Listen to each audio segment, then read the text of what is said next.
Hey everyone, and welcome back to another Warcraft video. Today we've got a pretty exciting one because there is a fair amount of lore to get into. The intro cinematic for this patch has, of course, just came out. You've probably all seen it. And when you dive into the lore of this one and a lot of the imagery and what we see, there really is quite a lot that we can extrapolate. And then also many different connections to aspects of the game that some players will have seen already, especially the Horde players, less so the Alliance, and a lot that we really can extrapolate out into the future, as well as one or two interesting little tie-ins to the Legion expansion. So we're going to kick it off with the beginning. The Horde fleet is leading the Alliance. Now that's not what the Alliance think. The Alliance think that they are hot on pursuit, that they're about to get the last of the Horde fleet, because of course, narratively speaking, the Horde fleet pretty much got crushed. Now, when you look at the Alliance fleet, what do you see? There are both, like, Alliance Stormwind boats. There are also Kaltirian boats. Yeah, they're so running it's not them like down. their navy is off because the somewhere Alliance else. is better. This pretty much is the bulk of the Alliance navy. That's what it seems to be. Now, you know, the Alliance, they're emotionally driven in this. Gen is going there trying to get the enemy. Yet, when you look over at the Horde boats, what's Thanos doing? He's just, you know, coolly having a look at Xal'atath. And this really leads us off into the first bit of explanation, right? That seems like kind of a bad thing. I mean, you have like this old god dagger and he's just kind of letting it lead the way. Seems like a mistake. For this cinematic. So, why does Thanos have Xal'atath? Well, it's pretty simple. Plot device. Sylvanas says that her end game pretty much is, is coming, and he instructs him to take the blade and to use it to guide him and go, you know, in the ocean. Now, it's very, very obvious that Sylvanas knows what's going to happen. And she says to use it as an opportunity to weed out internal enemies within the Horde. So, you know, at that point, she is suspecting the likes of Valisra, Lorthamar, etc., who, of course, are on that boat with Thanos. And then also, from just a purely military perspective, if she knows she is, let's just say she knows she's going to lose the 4 boats that she sends, but if she can draw out the bulk of the Alliance Navy, well, she'll lose 4, they'll lose a hell of a lot more. So even if it's a Pyrrhic victory, it still is a victory, and Sylvanas is not really the type, it seems, to make a distinction between an absolute, great, clean, decisive victory and a Pyrrhic one. She pretty much just wants to win. Now, of course, that's just the military strategy. Probably true. But the deeper thing here is a little bit more bizarre in terms of the character motivation. So Sylvanas knows where this blade comes from. And that does make all of this just a little bit more spooky. So Sylvanas knows where this blade comes from the Crucible of Storms. And, I mean, the player, you know, it's so weird. Whenever you pick up the blade, your character is pretty much feels a compulsion to take it to her. That's essentially how Blizzard write it. It's not really a player choice. And it does make you wonder just how much agency does Sylvanas have in what's going on with this blade. She, of course, thinks she's completely in control, and she thinks that she's going to use this blade to lure, to lure the Alliance fleet into a big trap. But the thing is, how does she know about that trap? How does she know what's going to happen whenever Thanos follows the blade into the sea and draws out the Alliance Navy? Yeah, I never Has she been thought of talking to Azshara? Well, seemingly she hasn't. Has she been talking to N'Zoth? Has she been hearing old god whispers? That's the thing. For her to use the blade in this military strategy, she's going to have to know about this big trap that's about to be sprung. And that means that she's in communications with somebody who is a little bit spooky and dangerous. Now, the one way they could get around this is maybe saying that Helya, who is of course connected to the oceans and has the Cabal... They just never explain it. Like, that's basically one way they could solve it, is that they just brush it under the rug and just keep going with the story. And you just never really explain this fully, and everything's okay. It's not even a big deal. It's pretty much it. I think that's basically how it could work. If somebody has this rare up on their server, please invite me, Zach. I do have an alt code. If you can invite me on Kel'Thuzad. Maybe Helya tips Sylvanas off to what's going on, and maybe Sylvanas can know these things without being corrupted by N'Zoth or in a scheme with Azshara through Helya. But other than that, it definitely does look rather fishy from her indeed. But anyway, let's get back to the cinematic. So when you look at Thanos, it's pretty darn clear that the guy knows he's about to have a unpleasant experience, but that he knows exactly what's going on. He does not look kind of worried. He almost, I mean, he sort of cracks a little smile, doesn't he? So yeah, he knows what the crack is. We then cut down to Azshara, and she's actually talking to one of the characters who is a raid boss in the upcoming raid. It's the first and boss. She talks about preparing the Tidestone of Golganeth. Now, this is quite an interesting thing. We later on find out that, I think she says something along the lines of, I've not left the Tidestone unguarded like they did. So essentially, she just went to the Tomb of Sargeras and picked it up, or, her agents did, and that's it. Hey. Now, that's quite odd because yeah, she spent so much time trying to get it in she's kind of hot for a fish. Just after the Legion expansion ends, she just goes in, picks the thing up, and danders off. Now, that's quite bizarre because the Tomb of Sargeras is a pretty darn spooky place.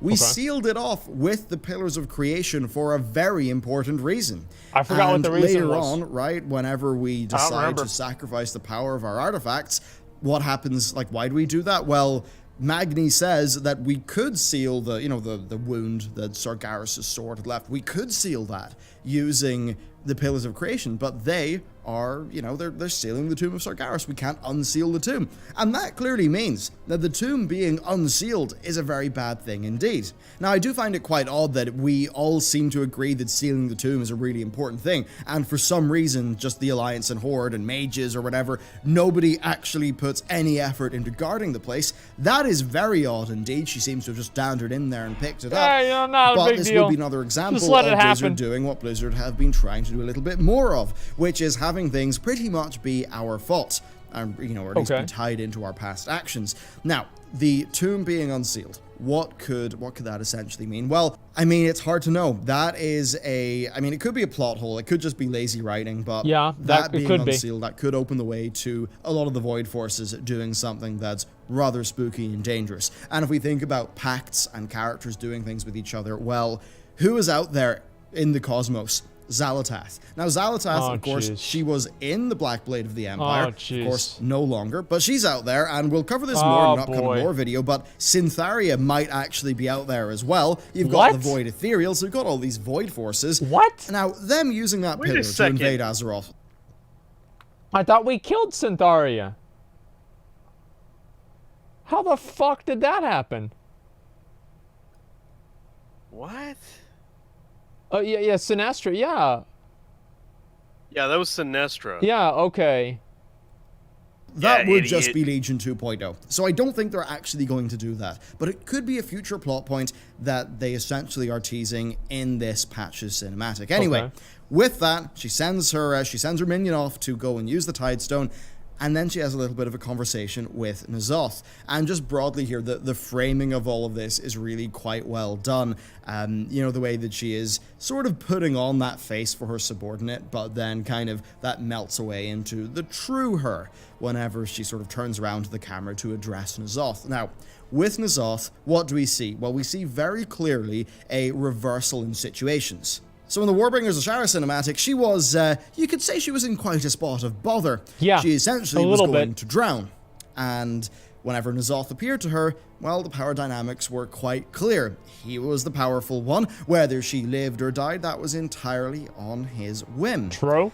Now, of course, they sort of use that to show really her will, right? Because even though everything is stacked against her, even though she's completely weak and vulnerable, she pretty much rejects his offer at the very start and says, no, I'm going to be your queen, not your minion. And of course, all of that stuff happens. And then when we look at this, she is kind of teasing him for how he's locked up there, unable to burst out. She talks about the plans they've both had for a very long time, and that now it's time for him to watch her do what she does best. And that really can mean quite a few things indeed.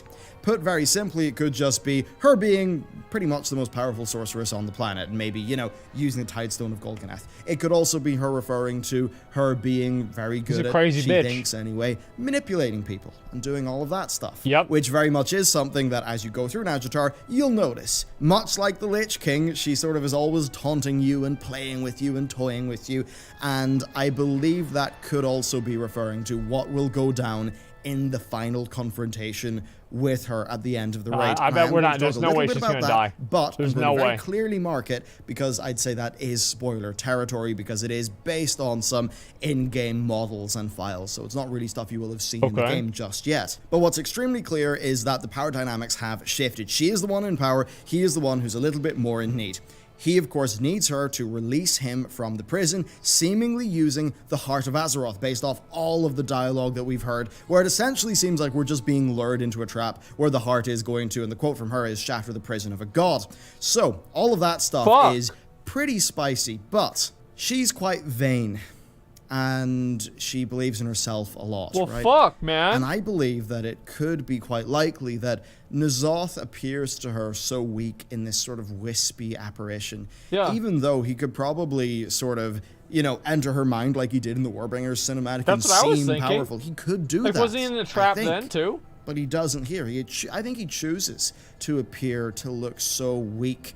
Like, you know, his tentacle comes up and she just sort of pushes it away, really indicating visually that she's stronger than him. He's even below her. She's in the more dominant position, and compare her to what she looked like in Warbringers Azshara. Well, here, she's so much more strong and big and powerful and framed to be that way by the cinematic. But I think that's just how N'Zoth is choosing to appear.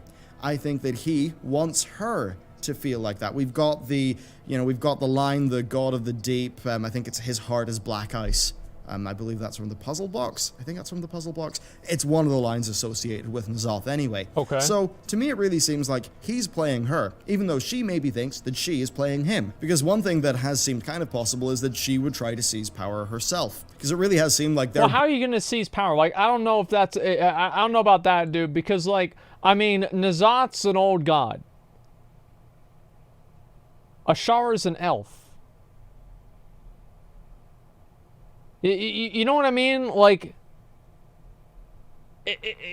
come on. Like, really? Wait, isn't she like one of the most powerful elves that ever existed, ever? But she's an elf. Yeah, I mean, at the end of the day, she's still just an elf. Well, yeah, but, I mean, Broxigar was just an orc. He only damaged Sargeras because he had the axe. Yeah, but she's magic. It's not the same, dude. I mean, like, old gods, listen, like, they had, like, literally the Titans had to grab an old god and pull him out of the earth. That's the only one. And which one was that? Yasiraj? I forgot even which one that was. And, no, the old gods are too powerful. Like, there's no way that Azshara is going to have control over the old god. That's so fucking stupid. Azshara is as powerful as Sargeras. That's the dumbest thing I've ever heard. Sargeras literally is bigger than the planet. Like, how's she going to be more powerful than him whenever he can literally cut the planet that she lives on in half? I mean, does that make any fucking sense to you? Both. They're both pretty duplicitous, nasty pieces of work as characters. So really with this, it's just a matter of where Blizzard go with the plot. Either Azshara tries to double-cross him first, he tries to double-cross her first, so maybe she is manipulating him, he is manipulating her, or they're both manipulating each other, and it's just whoever, you know, pulls the trigger first. But anyway, after that, the Tidestone is used, the waves are pulled back, and what's kind of interesting is they're pulled back in such a way that the Horde ships pretty much will just fall straight down. Okay. Because you'll notice in the next shot, the Horde ships aren't there. You only see the Alliance ships. And that, you know, that of course means that we get to see them, you know, dramatically fall into Nazjatar. And that is what leads us directly into the content of this patch. Even if everyone on those boats died, including Nathanos, Sylvanas has already won. The whole thing, right, was that the Horde was kind of losing the war on paper. Their fleet was smaller, they'd suffered major setbacks. The Horde sucks, that's why they were losing. Yet here she has sort of leveled the playing field. Yeah, they're losing because they suck. She's taken out the Alliance fleet, and do remember, we went to Kulturas and Zandalar to get their fleets. Well, the Zandalari fleet was crushed by the Alliance. The Kulturan fleet has now pretty much been crushed by the Horde, so Sylvanas has played her game pretty well. It's just all about what are the consequences of Nathanos continuing to follow the Blade. What does the Blade want now? What is N'Zoth's plan if he is the one who's more directly controlling the Blade? Okay. And that's really the thing. The Blade is a black box. We don't know what's happening there. We don't know if the Blade itself has latent stuff that's whispering to Sylvanas or Nathanos. We don't know if N'Zoth is using the Blade as a medium to whisper to them. We have absolutely zero idea. And with that covered, Nathanos I want to the just Blade. very That's right. quickly talk about a little bit more of the spicy speculation. Okay, So, here we go. Spoiler warning, but here we we go.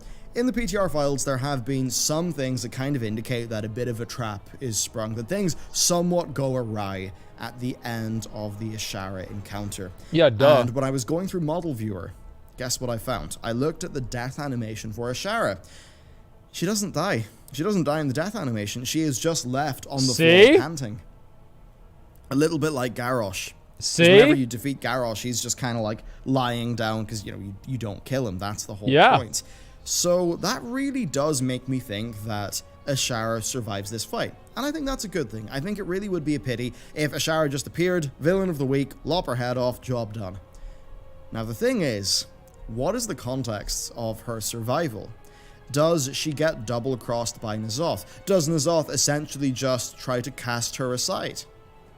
Does she maybe try to ally with us? I actually could see a reality where Blizzard might try to have Azshara be a sort of chaotic neutral character who's we just already have the out for Lich herself. King. We don't need another I could one. see that happening. I could see them doing it. I don't necessarily think it's the best thing that could possibly happen. But with the context that Azshara likely does survive the fight, that does, you know, it casts a bit more, not doubt, but sort of speculation. It invites speculation to the exchange between Azshara and N'Zoth that we saw in the cinematic and just what its nature is. It's not like we're going to defeat her and then have her still be tied to him, allied to him, and for us to let her live. That's not going to happen. That does not make much sense.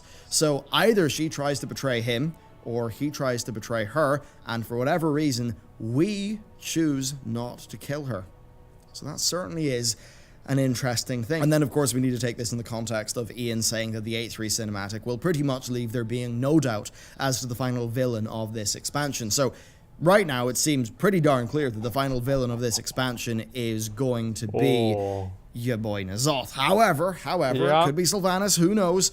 But it's pretty likely N'Zoth at this stage. They could subvert our expectations. We all know she's how too hot to die. That's true. like that these days. But yeah, that's kind of where I'm left with this. A pretty cool cinematic, but it's just when you go through the implications of everything that is shown and sort of talk about the lore connections that this cinematic has to the things they've established in the game, that it just does get a bit more interesting. And it's also good to fill everyone in because, of course, Alliance players will not have seen a bunch of this storyline with Sylvanas, so it's good to clue everyone into what's actually going on. Anyway, that's it for this video. What the fuck, Let me know man? what you thought about the cinematic, what your analysis is of it, and with that covered, I will see you next time. Wow.